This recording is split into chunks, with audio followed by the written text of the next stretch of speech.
Hi everyone!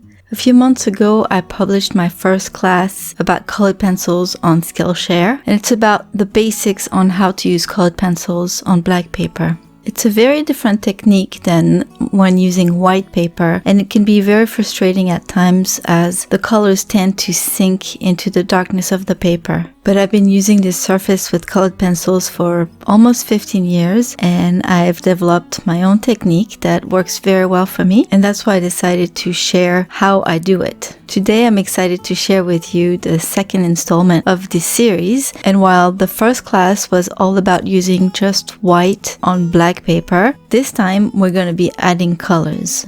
So if you're interested to find out more, join me in this new class where I'll be teaching you how to draw the portrait of a fox, all the supplies you'll need, and all the techniques that allow me to make the colors pop on the black paper.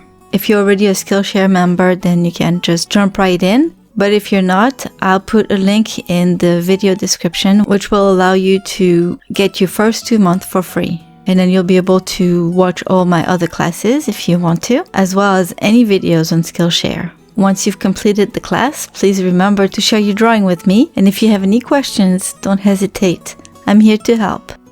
I'll see you soon in class. Bye-bye!